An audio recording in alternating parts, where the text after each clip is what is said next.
Cette année, le nouveau défilé d'Alexis Mabille, jeune prodige de la haute couture française, est très attendu par la presse internationale.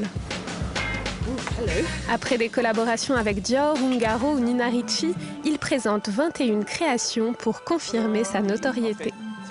À 3 jours du défilé haute couture, de nombreux top modèles se pressent dans son atelier dans l'espoir d'être sélectionnés. C'est risque de voir 200 filles dans la journée.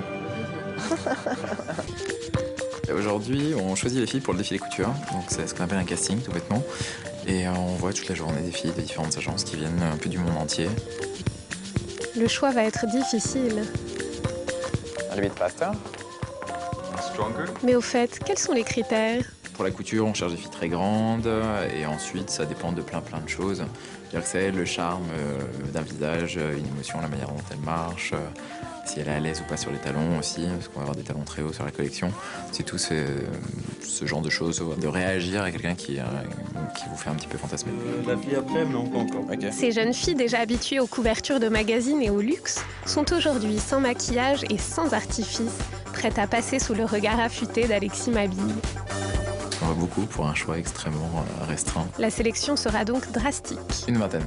Mais c'est ça aussi qui fait toute l'énergie d'un défilé, c'est d'avoir les bons visages qui vont bien réagir avec le maquillage et qui vont donner quelque chose d'un peu subtil à la collection. Voilà.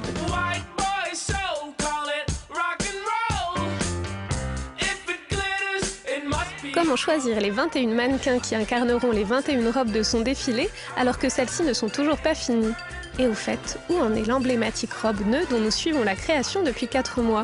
Entre 2 castings, Alexis Mabille va superviser les finitions.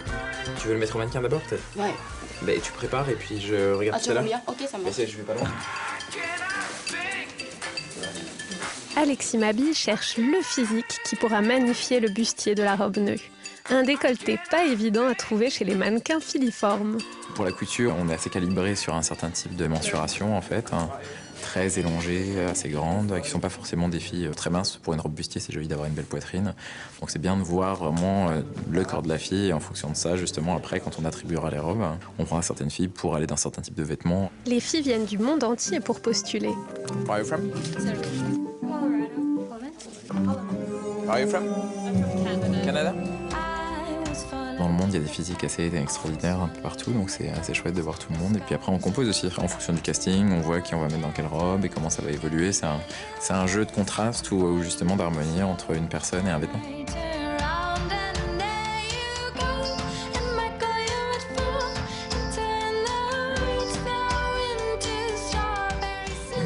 Passage éclair dans l'atelier pour suivre la robe nœud. Les délais sont tendus car les tissus ont été livrés très en retard.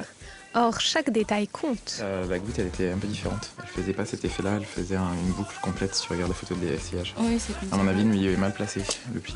Tu refais ça sur tout l'avant. Il reste à coudre des vêtements, essayer les vêtements, faire les retouches sur chaque fille. Et lundi sur le défilé. Parmi les 200 candidates, quelles seront les 21 élues qui porteront la collection ? Tu peux faire rentrer une fille, s'il te plaît? Et qui défilera dans la fameuse robe nœud ? Réponse dans quelques instants. Ouais.